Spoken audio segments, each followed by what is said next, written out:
Hello മക്കളെ, welcome to eigen learning. എടാ, നമ്മുടെ +1 ഫിസിക്സിലെ വളരെ ഇമ്പോർട്ടന്റ് ആയിട്ടുള്ള ആദ്യത്തെ ചാപ്റ്റർ നമ്മുടെ യൂണിറ്റ്സ് ആൻഡ് മെഷർമെന്റ് എന്ന് പറയുന്ന ചാപ്റ്ററിനകത്ത് നിന്നുള്ള കുറച്ച് ഇമ്പോർട്ടന്റ് ആയിട്ടുള്ള ക്വസ്റ്റ്യൻസ് ആണ് നമ്മൾ എന്ത് ചെയ്യാൻ വേണ്ടി പോകുന്നത് മക്കളെ. ഇവിടെ നമ്മൾ ഈ ഒരു വീഡിയോയിൽ നമ്മൾ ഡിസ്കസ് ചെയ്യാൻ വേണ്ടി പോകുന്നത്. സോ നമുക്ക് വേഗം സമയം കളയാതെ നമ്മുടെ വീഡിയോയിലേക്ക് നമ്മൾ വരികയാണ്. സോ ആദ്യത്തെ ക്വസ്റ്റ്യൻ ആണ് മക്കളെ, നെയിം ദ ഫണ്ടമെന്റൽ ക്വാണ്ടിറ്റി, അതായത് ബേസ് ക്വാണ്ടിറ്റി എന്ന് മറ്റൊരു പേരുള്ള നമ്മുടെ ഫണ്ടമെന്റൽ ക്വാണ്ടിറ്റി. നമ്മൾ പഠിച്ചിട്ടില്ലേ 7 ആളുകൾ. ഈ 7 ആളുകളുടെ പേരും അതുപോലെ തന്നെ അവരുടെ SI യൂണിറ്റ് എഴുതാനാണ് നമ്മളോട് പറഞ്ഞിട്ടുള്ളത്. സോ ഇത് പല രീതിയിൽ മാച്ച് ദ ഫോളോയിങ് ആയിട്ടും അതുപോലെ തന്നെ ടേബിൾ ഫില്ല് ചെയ്യാൻ വേണ്ടിയിട്ടും ഫിൽ ഇൻ ദ ബ്ലാങ്ക്സ് ഒക്കെ ആയിട്ട് നമുക്ക് എക്സാമിന് ചോദിക്കുന്ന ചോദ്യമാണ്. സോ മക്കൾ കൃത്യമായി പഠിച്ചു വെക്കണം. നമ്മുടെ ഫണ്ടമെന്റൽ ക്വാണ്ടിറ്റീസ് എന്ന് പറയുന്നത് ആരൊക്കെയാണ്? 7 ആളുകളാണ്. ആരൊക്കെയാണ് അവർ? നമ്മൾ പറയാ, നമുക്കറിയാം ഒന്നാമതായിട്ട് നമ്മൾ പറയുന്നത് ആരാണ്?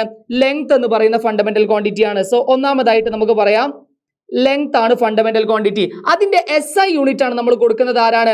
ലെങ്ത്തിന്റെ SI യൂണിറ്റ് ആണ് മീറ്റർ എന്ന് പറയുന്നത്. അതിന്റെ സിമ്പിൾ ആയിട്ട് നമ്മൾ കൊടുക്കുക സ്മോൾ ലെറ്റർ M ആണ്.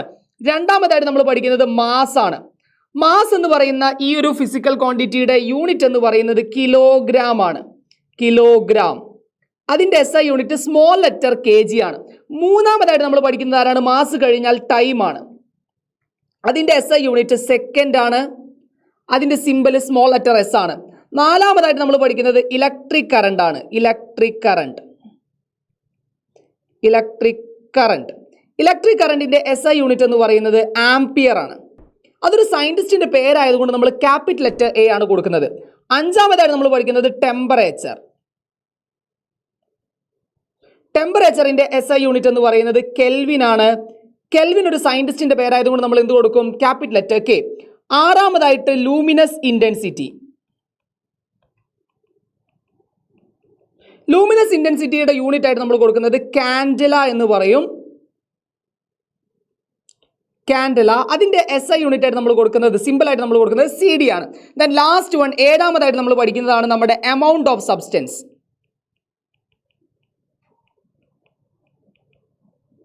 എമൗണ്ട് ഓഫ് സബ്സ്റ്റൻസിന്റെ യൂണിറ്റ് MOLE എന്നാണ് നമ്മൾ യൂണിറ്റ് ആയിട്ട് കൊടുക്കുന്നത്. MOL എന്നാണ് നമ്മൾ എന്താക്കുന്നത്? നമ്മൾ എഴുതുന്നത്. സോ സിമ്പിൾ ആയിട്ട് നമ്മൾ കൊടുക്കുന്നത് MOL ആണ്. ഇനി നമ്മുടെ അടുത്ത ക്വസ്റ്റ്യൻ ആണ്, name the supplementary quantity and their unit. എടാ, നമുക്ക് 2 സപ്ലിമെന്ററി ക്വാണ്ടിറ്റീസ് ഉണ്ട്. നമുക്കറിയാം ആരൊക്കെയാണ്? നമ്മുടെ പ്ലെയിൻ ആംഗിളും അതുപോലെ തന്നെ സോളിഡ് ആംഗിളും ആണ് നമ്മുടെ 2 സപ്ലിമെന്ററി ക്വാണ്ടിറ്റീസ്. എടാ മക്കളെ, പ്ലെയിൻ ആംഗിളിന്റെ യൂണിറ്റ് എന്താണ്? അത് നമുക്കറിയാം റേഡിയൻ ആണ്. ആ ഒരു സിമ്പിൾ ആയിട്ട് നമ്മൾ കൊടുക്കുന്നത് RAD എന്ന് മാത്രമാണ് പ്ലെയിൻ ആംഗിളിന്റെ യൂണിറ്റ് ആയിട്ട് നമ്മൾ കൊടുക്കുന്നത്. അടുത്തതായിട്ട് സോളിഡ് ആംഗിൾ എന്ന് പറയുന്ന ആളുടെ യൂണിറ്റ് ആണ് സ്ട്രേഡിയൻ. STERADIAN എന്നാണ് നമ്മൾ പറയുന്നത്. ദെൻ അതിന്റെ യൂണിറ്റ് കഴിഞ്ഞ് നമ്മൾ സിമ്പിൾ ആയിട്ട് കൊടുക്കുന്നത് SR എന്നാണ്. ഓക്കെ, സോ ഇത് കൃത്യമായിട്ട് മനസ്സിലാക്കി വെക്കണം. സപ്ലിമെന്ററി ക്വാണ്ടിറ്റി എന്ന് പറയുന്നത് 2 ആളുകളാണ്, പ്ലെയിൻ ആംഗിളും അതുപോലെ തന്നെ സോളിഡ് ആംഗിളും. മക്കളെ, അടുത്ത ക്വസ്റ്റ്യൻ ആണ്, write 2 physical quantities having no unit and dimension. ഡയമെൻഷനും ഇല്ല യൂണിറ്റും ഇല്ലാത്ത 2 ഫിസിക്കൽ ക്വാണ്ടിറ്റീസിന് എക്സാമ്പിൾ എഴുതാനാ പറഞ്ഞത്. എടാ മക്കളെ, നമ്മുടെ റിലേറ്റീവ് ഡെൻസിറ്റി എന്ന് പറയുന്ന ആൾക്ക് എന്തില്ല? ഡയമെൻഷനും ഇല്ല യൂണിറ്റും ഇല്ല. അതുപോലെ തന്നെ സ്ട്രെയിൻ എന്ന് പറയുന്ന ആൾക്കും ഡയമെൻഷനും യൂണിറ്റും ഇല്ല എന്നാണ് നമ്മൾ മനസ്സിലാക്കേണ്ടത്. ദെൻ അടുത്ത ക്വസ്റ്റ്യൻ ആണ് മക്കളെ, write 2 physical quantities have unit but no dimension. 2 physical ക്വാണ്ടിറ്റീസിന് യൂണിറ്റ് ഉണ്ട്, പക്ഷെ എന്തില്ല? ഡയമെൻഷൻ ഇല്ല. അങ്ങനെയാണെങ്കിൽ അതിന്റെ പേരാണ് പ്ലെയിൻ ആംഗിൾ. നമ്മൾ പഠിച്ചിട്ടുണ്ടായിരുന്നു, നമ്മുടെ സപ്ലിമെന്ററി ഫിസിക്കൽ ക്വാണ്ടിറ്റി ആണ് നമ്മുടെ പ്ലെയിൻ ആംഗിൾ എന്ന് പറയുന്നത്. സോ പ്ലെയിൻ ആംഗിളിന് എന്തുണ്ട് മക്കളെ? യൂണിറ്റ് ഉണ്ട്, പക്ഷെ ഡയമെൻഷൻ ഇല്ല. അടുത്തതായിട്ട് നമ്മുടെ സോളിഡ് ആംഗിൾ ആണ്. സോളിഡ് ആംഗിൾ എന്ന് പറയുന്ന ആൾക്ക് നമുക്ക് എന്ത് മനസ്സിലാക്കാൻ വേണ്ടി പറ്റും? സോളിഡ് ആംഗിൾ എന്ന് പറയുന്ന ആൾക്ക് യൂണിറ്റ് ഉണ്ട്, അതുപോലെ ഡയമെൻഷൻ ഇല്ല. ദെൻ ആംഗുലർ ഡിസ്പ്ലേസ്മെന്റ് എന്ന് പറയുന്ന ടേമിനും എന്തുണ്ട്? യൂണിറ്റ് ഉണ്ട്, പക്ഷെ എന്ത് കൊടുക്കാൻ വേണ്ടി പറ്റൂല? നമുക്ക് ഡയമെൻഷൻ കൊടുക്കാൻ വേണ്ടി പറ്റൂല. സോ ഡയമെൻഷൻ ഇല്ലാത്ത എന്നാൽ യൂണിറ്റ് ഉള്ള ഫിസിക്കൽ ക്വാണ്ടിറ്റീസിന് എക്സാമ്പിൾ എഴുതാൻ പറഞ്ഞു കഴിഞ്ഞാൽ മക്കള് ഇത് കൃത്യമായിട്ട് എഴുതി കൊടുക്കണം. ദെൻ അടുത്ത ക്വസ്റ്റ്യൻ ആണ്, find the dimensional formula of gravitational constant using equation F is equal to G(m1m2) divided by r². മക്കളെ, മുൻപൊരിക്കൽ എക്സാമിന് ചോദിച്ചിട്ടുണ്ടായിരുന്നു ഡയമെൻഷണൽ കോൺസ്റ്റന്റ് ആയിട്ടുള്ളതിന് എക്സാമ്പിൾ എഴുതാൻ വേണ്ടിയിട്ട്. മക്കളെ, ഡയമെൻഷൻ ഉള്ള ഒരു കോൺസ്റ്റന്റ് ആണ് നമ്മുടെ ക്യാപിറ്റൽ ലെറ്റർ G അഥവാ ഗ്രാവിറ്റേഷണൽ കോൺസ്റ്റന്റ് എന്ന് പറയുന്നത്. അയാളുടെ ഡയമെൻഷൻ കണ്ടുപിടിക്കാനാണ് ഏത് ഇക്വേഷൻ കണ്ടുപിടിക്കേണ്ടത്? F is equal to G(m1m2) divided by r². മക്കളെ, ഇക്വേഷൻ ഒന്ന് ജസ്റ്റ് റീഅറേഞ്ച് ചെയ്യാം. എങ്ങനെയാണ്? G is equal to നമുക്ക് എന്ത് പറയാം? FR² divided by m1 into m2. മക്കളെ, ജിയുടെ ഡയമെൻഷൻ നമ്മൾ എങ്ങനെയാണ് കണ്ടുപിടിക്കുന്നത്? ജിയുടെ ഡയമെൻഷൻ F, ഫോഴ്സിന്റെ ഡയമെൻഷൻ എന്താണ്? MLT⁻². R എന്ന് വെച്ചാൽ റേഡിയസ് അല്ലേ? സോ R² എന്ന് പറഞ്ഞാൽ L² ലെങ്ത്തിന്റെ സ്ക്വയർ ആയിട്ടാണ് നമ്മൾ കൊടുക്കുന്നത്. ദെൻ m1 m2 എന്ന് പറഞ്ഞാൽ മാസ് അല്ലേ, സോ 2m ഉള്ളത് കൊണ്ട് നമ്മൾ m സ്ക്വയർ എന്ന് കൊടുക്കും. മക്കളെ ഈ m സ്ക്വയർ നേരെ മുകളിലേക്ക് വന്നാൽ m⁻²² ആവില്ലേ? നേരത്തെ തന്നെ മുകളിൽ ഒരു m ഉണ്ട്, അതുകൊണ്ട് 1ഉം -2ഉം കൂടെ ആഡ് ചെയ്യുന്ന സമയത്ത് m⁻1 എന്ന് നമുക്ക് കിട്ടും. സോ m⁻1, പിന്നെ എല്ലും എൽ സ്ക്വയറും കൂടെ l³ t⁻². So m⁻1 l⁻3 t⁻² എന്ന് പറയുന്നതാണ് നമ്മുടെ ഗ്രാവിറ്റേഷണൽ കോൺസ്റ്റന്റിന്റെ ഡയമെൻഷൻ എന്ന് പറയുന്നത്. സോ മക്കളെ നമ്മുടെ അടുത്ത ക്വസ്റ്റ്യൻ എന്ന് പറയുന്നത് find the dimensional formula of the following physical quantity. എടാ മക്കളെ താഴെ തന്നിരിക്കുന്ന ഫിസിക്കൽ ക്വാണ്ടിറ്റീസിന്റെ ഡയമെൻഷൻ കണ്ടുപിടിക്കാനാണ്. മക്കൾ മനസ്സിലാക്കുന്നുണ്ട് വെലോസിറ്റി എന്ന് പറഞ്ഞാൽ എന്താ?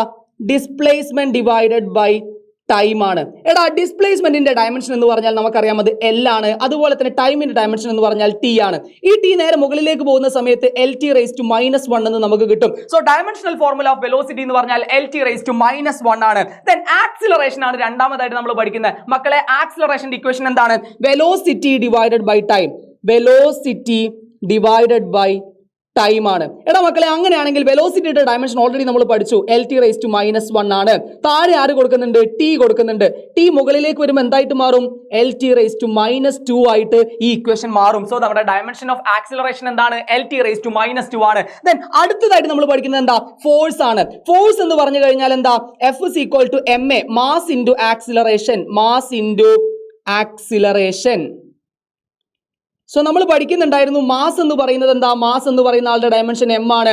ആക്സിലറേഷൻ LT⁻2 ആണ്. സോ mLT⁻2 എന്ന് പറയുന്നതാണ് ആരുടെ ഡയമെൻഷൻ? നമ്മുടെ ഫോഴ്സിന്റെ ഡയമെൻഷൻ എന്ന് പറയുന്നത്. ദെൻ അടുത്തതായിട്ട് വർക്കാണ്. നമ്മുടെ ഇക്കഴിഞ്ഞ നമ്മുടെ മോഡൽ എക്സാമിന് നമ്മളോട് ചോദിച്ചിട്ടുണ്ടായിരുന്ന ചോദ്യമാണ് എന്തെന്ന് പറയുന്നത് mL²T⁻2 ആരുടെ ഡയമെൻഷൻ ആണ്? മക്കളെ ആ ഓപ്ഷനിൽ ഉണ്ടായിരുന്നു വർക്ക് എന്ന് പറയുന്നത്. സോ വർക്കിന്റെ ഡയമെൻഷൻ എങ്ങനെയാണ് നമ്മൾ കണ്ടുപിടിക്കാൻ വേണ്ടി പോകുന്നത്? സിമ്പിൾ ആണ്. വർക്ക് എന്ന് പറഞ്ഞു കഴിഞ്ഞാൽ എന്താ? ഫോഴ്സ് ഇൻറ്റു ഡിസ്പ്ലേസ്മെന്റ് ആണ്. Force into displacement. മക്കളെ ഫോഴ്സ് എന്ന് പറഞ്ഞാൽ mLT⁻2 അല്ലേ? ഡിസ്പ്ലേസ്മെന്റ് എന്ന് പറഞ്ഞാൽ L അല്ലേ?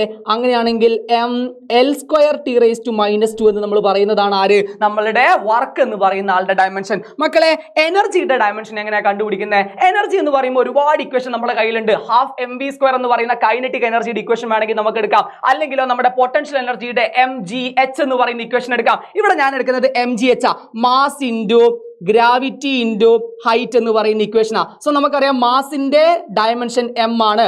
Acceleration due to gravity LT⁻2 ആണ്.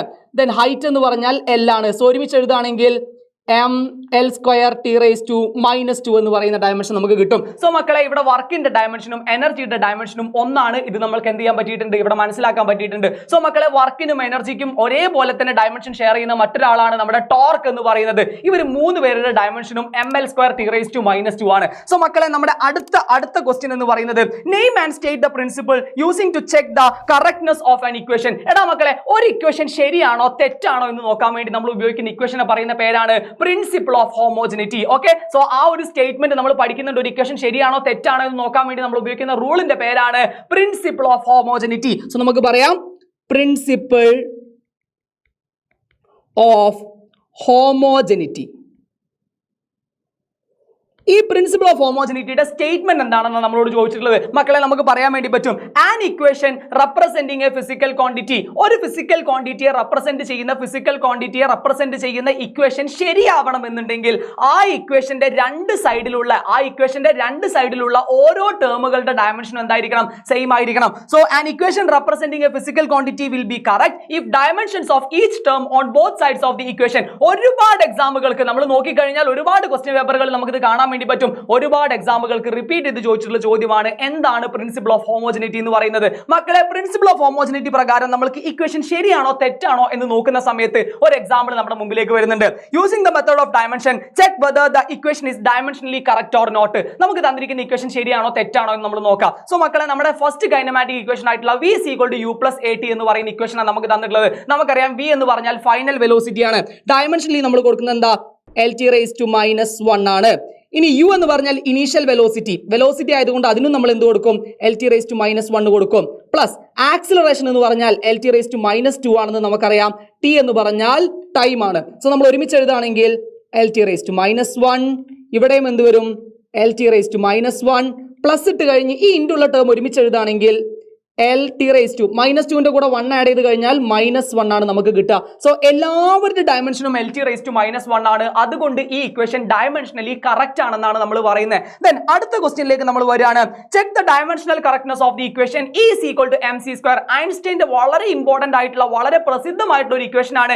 Energy is equal to mass into velocity. എന്താണ്? ലൈറ്റിന്റെ വെലോസിറ്റി സ്ക്വയറിന് ഈക്വൽ ആണ് എനർജി എന്ന് പറയുന്ന E is equal to mc². ഇതിൽ E എന്താണ്? എനർജി ആണ്. M എന്താണ്? മാസ് ആണ്. C എന്താണ്? വെലോസിറ്റി ഓഫ് ലൈറ്റ് ആണ്. സോ നമുക്ക് പറയാം എങ്ങനെ ഇതിന്റെ ഡയമെൻഷൻ നമ്മൾ കണ്ടുപിടിക്കുന്നു. നമുക്കറിയാം ഇതിന്റെ equation check the dimensional correctness എന്നാണ് പറഞ്ഞത്. സോ നമ്മുടെ എനർജിയുടെ ഡയമെൻഷൻ എന്ന് പറഞ്ഞാൽ എന്താ? ml square T raise to -2. ml square T raise to -2 ആണ് എനർജിയുടെ ഡയമെൻഷൻ. മാസ് എന്ന് പറഞ്ഞാൽ എന്താണ്? m ആണ് നമ്മൾ കൊടുക്കുന്നത്. വെലോസിറ്റി ലൈറ്റ് സി എന്ന് പറയുന്നത് ലൈറ്റിന്റെ വെലോസിറ്റി ആണ്. വെലോസിറ്റി നമുക്കറിയാം എൽ ടി റേസ് ടു -1. അതേപോലെ സി സ്ക്വയർ എന്ന് പറഞ്ഞുകൊണ്ട് ഒരു എൽ ടി റേസ് ടു -1 കൂടെ നമ്മൾ കൊടുക്കുന്നു. ഒരുമിച്ച് എഴുതാണെങ്കിൽ നമുക്ക് എഴുതാം എം എല്ലും കൂടെ എന്തായിട്ട് മാറും? L square. -1 കൂടെ ടി റേസ് ടു -2 ആയിട്ട് മാറും. സോ ഇവിടുത്തെ ഡയമെൻഷനും എന്താണ്? സെയിം ആണ്. അതുകൊണ്ട് ഈ ഇക്വേഷൻ എന്താണ്? ഡയമെൻഷനലി കറക്റ്റ് ആണെന്ന് നമ്മൾ പറയും. സോ മക്കളെ നേരെ നമ്മൾ അടുത്ത ക്വസ്റ്റ്യനിലേക്ക് പോവാണ്. In the given equation V is equal to x plus at. Find the dimension of x. X ന്റെ ഡയമെൻഷൻ കണ്ടുപിടിക്കാനാ പറഞ്ഞത്. എടാ മക്കളെ ഈ ഇക്വേഷൻ ശരിയാണെങ്കിൽ നമുക്ക് തന്നിരിക്കുന്ന ഇക്വേഷൻ എന്താ? V is equal to x plus at എന്ന് പറയുന്നതാണ് നമ്മുടെ ഇക്വേഷൻ. നമുക്കറിയാം V എന്ന് പറയുന്നത് വെലോസിറ്റി ആണ്. അതുകൊണ്ട് നമുക്കറിയാം ഇത് എൽ ടി റേസ് ടു -1 ആണ്. എക്സിന്റെ ഡയമെൻഷൻ നമുക്ക് അറിഞ്ഞൂടാ. പ്ലസ് AT എന്ന് പറയുന്ന ആളുടെ ഡയമെൻഷനും നമുക്ക് എന്ത് തന്നെ ആയിരിക്കണം? AT എന്ന് പറയുന്ന ആള് ആക്സിലറേഷൻ ആണ്. അതിന്റെ dimension L T raise to -2. അതുപോലെ തന്നെ ടി എന്ന് പറയുന്ന ആൾ ഇവിടെ ഉണ്ട്. നമ്മളിത് എഴുതുകയാണെങ്കിൽ എൽ ടി റേസ് ടു -1 എന്ന് ഇവിടെ കിട്ടും. ഇത് എക്സ് ആണ്, നമുക്ക് അറിഞ്ഞൂടാ. പ്ലസ് ഇവിടെ നമ്മൾ ചെയ്ത് കഴിഞ്ഞാൽ നമുക്ക് എന്ത് കിട്ടും? എൽ ടി റേസ് ടു -1 എന്ന് കിട്ടും. സോ മക്കളെ എക്സ് എന്ന് പറയുന്ന ആളുടെ ഡയമെൻഷൻ അല്ലേ ഇവിടെ വരേണ്ടത്? ഈ രണ്ടു പേർക്കും എക്സിന്റെ അതേ ഡയമെൻഷൻ ആയിരിക്കണ്ടേ? സോ നമ്മൾ പറയും എക്സിന്റെ ഡയമെൻഷൻ എന്ന് പറയുന്നത് എന്താണ്?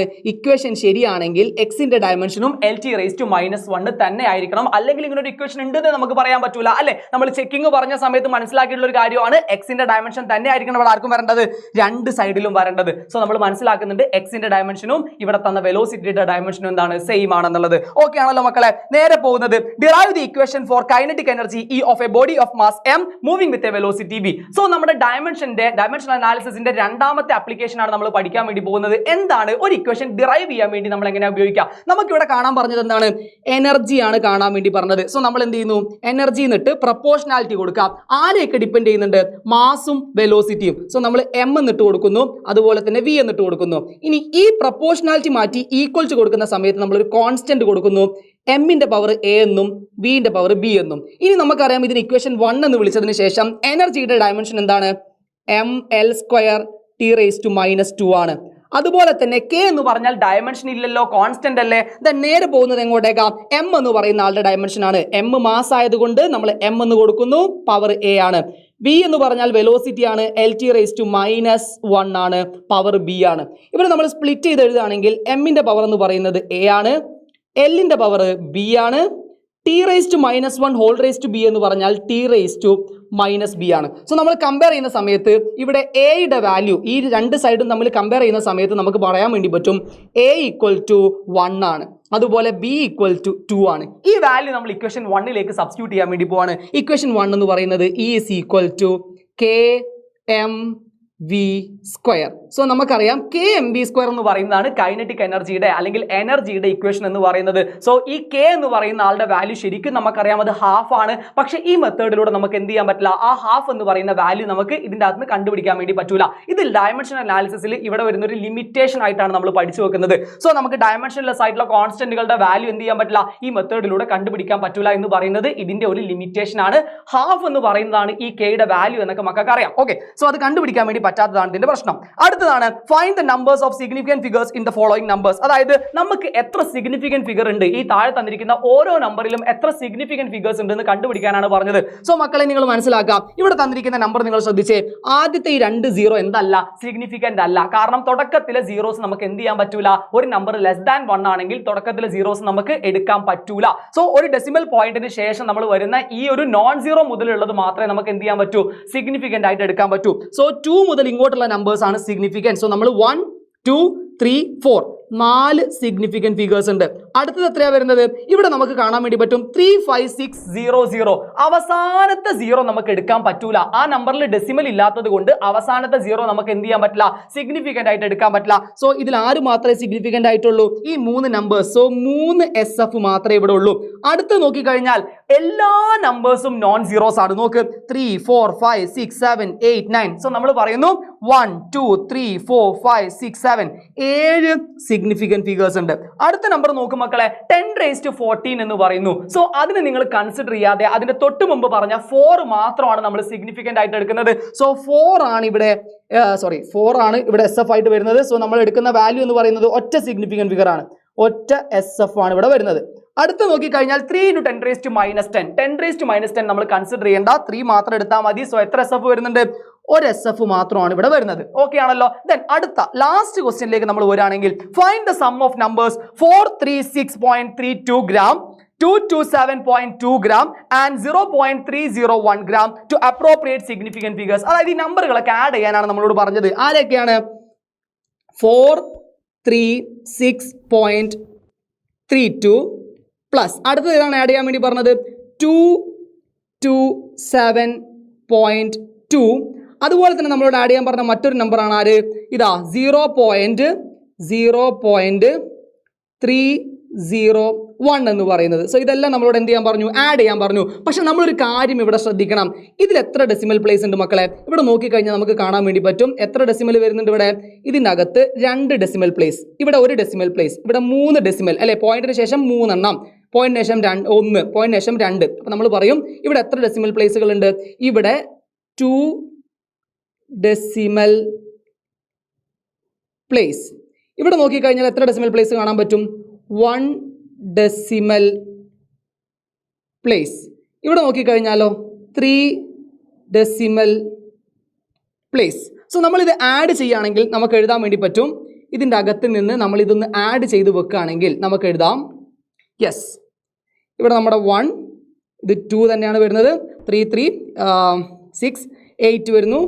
ദെൻ അടുത്തത് 0.6ഉം 7ഉം.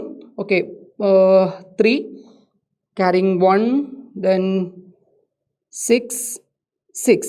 സോ 663.821 എന്ന് നമുക്ക് വാല്യൂ കിട്ടും. പക്ഷേ ഈ വാല്യൂ ഇതേപോലെ നമ്മൾ എഴുതാൻ പറ്റൂല. നമ്മൾ എന്താ ചെയ്യേണ്ടത്? നമ്മുടെ ആൻസറും മിനിമം തന്നിരിക്കുന്ന വാല്യൂസിലെ ഏറ്റവും കുറവ് ഡെസിമൽ പ്ലേസ് ആൻസറിന് ഉണ്ടാവാൻ പാടുള്ളൂ. നോക്ക്, ഇവിടെ 2 ഡെസിമൽ പ്ലേസ്, ഇവിടെ 1 ഡെസിമൽ പ്ലേസ്, ഇവിടെ 3 ഡെസിമൽ പ്ലേസ്. സോ ഈ നമ്പേഴ്സ് കമ്പയർ ചെയ്യുന്ന സമയത്ത് ഏറ്റവും കുറവ് ഡെസിമൽ പ്ലേസ് ഉള്ള ആ ഒരു ടേമിലെ നമ്മുടെ ആൻസർ ഉണ്ടാവാൻ പാടുള്ളൂ. ഏറ്റവും കുറവ് എത്രയാ? 1 ആണ്. സോ നമ്മുടെ ആൻസറിനും ഒറ്റ ഡെസിമൽ പ്ലേസ് ഉണ്ടാവാൻ പാടുള്ളൂ. സോ നമ്മൾ എഴുതാണ് 663.8. ഇതാണ് നമ്മുടെ കറക്റ്റ് ആയിട്ടുള്ള ആൻസർ എന്ന് പറയുന്നത്. സോ യൂണിറ്റ്സ് ആൻഡ് മെഷർമെന്റിന്റെ അകത്തുനിന്നുള്ള കുറച്ച് ക്വസ്റ്റ്യൻസ് ആണ് നമ്മൾ എന്താക്കിയിട്ടുള്ളത്, ഇതിന്റെ അകത്ത് പരിചയപ്പെട്ടിട്ടുള്ളത്. ഒരുപാട് ക്വസ്റ്റ്യൻസ് ഇനിയും ബാക്കി വരുന്നുണ്ട്. സോ നമ്മൾ എന്ത് ചെയ്യുക? മാക്സിമം വർക്കൗട്ട് ചെയ്ത് നോക്കുക. ഈ ക്വസ്റ്റ്യൻസും ഇതുപോലുള്ള ടൈപ്പ് ഓഫ് ക്വസ്റ്റ്യൻസും നിങ്ങൾ എന്ത് ചെയ്യുക? സ്വന്തമായിട്ട് വർക്കൗട്ട് ചെയ്യുക. ഡൗട്ട് ഉണ്ടെന്നുണ്ടെങ്കിൽ ഇതിന്റെ താഴെ നിങ്ങൾ കമന്റ് ചെയ്യുക. ഓക്കെ മക്കളെ, ബൈ.